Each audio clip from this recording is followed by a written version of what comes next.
What is good, YouTube? It's AJ Boogie, and I'm back at it again, and I'm bringing the heat. I had a subscriber the other day message me, told me to make a Lavar Ball timeline, and I thought, man, this would be kind of fun. It'd be fun to see how it all started, where the first stone turned that led into this ripple effect of what Lavar Ball is today. So, I'm taking a trip down memory lane. Who's coming with me? So, the very first thing I could find was an article about the Ball family by Gary Parrish of CBS Sports. They made a feature of the Ball family back July 2015. Now, this is way back ago. This was just a feature of Lavar, his sons being really good basketball players, how he developed his kids, developed all these other kids in AAU ball, and he was known as a trainer. This was during Lonzo's senior year of high school. He had another interview with Max Prep Sports. So they asked Lavar, if you could compare Lonzo to any other player in the NBA, past or current, who would you compare him to? And he said, Magic Johnson, but with a jumper. This was the first time I ever heard of Lavar Ball, and I was thinking, who are you to compare your son to the 5-time champion, the 3-time finals MVP, the 3-time most valuable player, the 12-time All-Star, the GOAT of point guards, Magic Johnson? Who are you? And quite frankly, I thought he was just a loudmouth idiot. So there's a little talk about Lavar, but no one really knows who he is.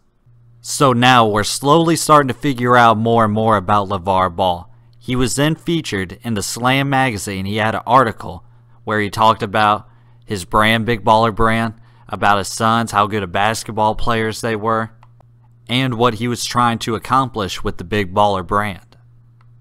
Here's where it starts getting interesting now. The wheels were churning, but now we're starting to move. November 24th, 2016 is when the world was introduced to Lavar Ball.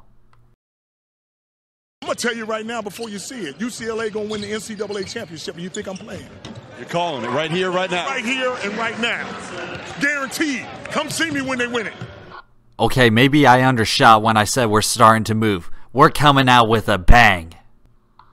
I was watching this game, and I remember thinking, why are they giving this clown attention?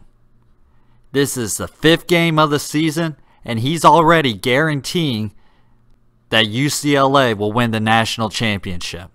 Shut up. After he said that, though, he was tweeted 267 times. And at this point, I think Lavar was perceived as just being the loving, caring, confident father. So I'm thinking maybe he's not that bad of a guy. He's just being loud, raising his brand, trying to bring awareness, trying to bring exposure. So I can't really blame him for trying to better himself. So he got his 5 minutes of fame guaranteeing that UCLA will win the national championship. Surely he can't say anything else more crazier than that. They've been babies. Somebody got to be better than Jordan. Why not you? The first time I heard him say that, I thought, why are they giving this idiot a platform again to speak? But now that I look back on it, how could you not want a vote of confidence like that? A lot of people will try something and think, I'm not good enough to do it. But if someone tells you, hey, you are good enough, and there's no reason that you can't be the best to ever do it, how would that make you feel? Use me as an example. I didn't have the confidence to give YouTube a try. Until I told one of my friends, I told him, hey, I'm thinking about experimenting on YouTube, just making a few videos and see how people react, see if people like me. And I asked him what he thought, and he said, Boogie, You know what you're talking about. You know sports. You would be great at it if you would decide to do it. I would listen to you. And I went home that day and made my first video. So when Lavar makes these comments about his kids being great, he truly believes it. And he compared with Jordan. Of course, you know that's going to get people riled up. After this interview, LeVar Ball tweeted 1,400 times. His brand is growing. We're starting to listen to him. But Boogie, this is just words and no action. Well, let me introduce you to Mr. 92.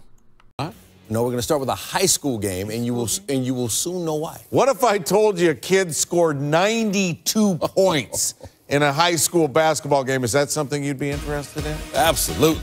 Happened at Chino Hills. You've heard of the Ball Boys. Lonzo goes to UCLA. LiAngelo and LaMelo play at Chino Hills. LiAngelo sitting this one out.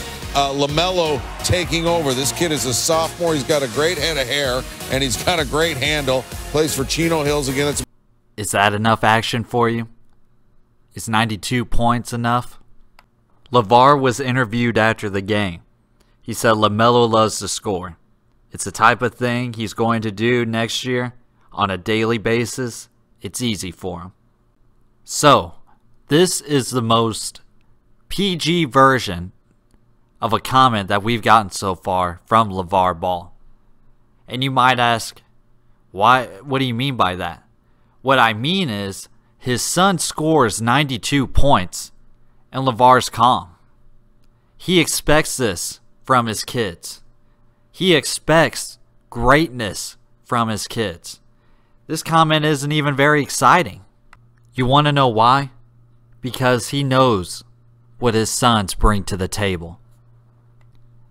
After LaMelo's 92-point game, LeVar tweeted 2,200 times. The day after that game, Charles Barkley on Mike and Mike in the morning, you know, the kid was waiting at half court most of the game, never went back on defense. So I had a problem with it, to be honest with you. And when I saw Charles Barkley's quote, I thought, I got to see this, because if it's true, I have lost all respect for him scoring 92. So I went to the lab, looked it up, and Charles was right. He did not get back on defense, and he mainly stood at midcourt. And I thought to myself, so this scoring 92 points in a game, it's fake. It's artificial. It's not real. He didn't play defense. But there's two sides to every story. There's a girl from his high school who is actually in the hospital right now, and he put up the 92 points to dedicate the game to her. And he said the biggest thing was that his teammates were actually encouraging him as he's hitting the shots. And he said that's why he kept going, is because his teammates were saying, keep going, keep going. They were encouraging him, and that's why he had the big game. But, you know, right now he's just hanging out at home like it was no big deal, because that's the way that Ball family is. They're used to success. Uh-oh, Charles. Someone didn't do their homework. So LeVar is now a household name. If Charles Barkley is talking about you, that means a lot of other people are talking about you. LeVar was tweeted 2,300 times. And what's LeVar do best? You think he can be as good as Steph Curry in the NBA? Heck no. He's going to be better than Steph Curry in the NBA. Steph Curry's pretty good, Mr. Ball. Steph Curry is really good. My son is young. He got time to go. Oh my God. Did you just say that your son, a freshman in college, is going to be better than the two-time MVP Steph Curry? And at this point, I'm thinking to myself, this guy will just say anything to get people talking about him. But you gotta remember, that's what he wants. He wants you talking about him. He wants you talking about Big Baller Brand. You see, at this point, I wasn't thinking as a business perspective. I was thinking as just a human perspective, a reality perspective. This guy is crazy. This guy is nuts. He's funny, and he's kind of funny looking. So LeVar puts Lonzo Ball and Steph Curry in the same breath and people call him crazy. Then what's he do? He doubled down. You said something the other day that some thought was controversial. What made you say that one day Lonzo is going to be better than Steph Curry in Golden State? Hey, let me tell you this right now.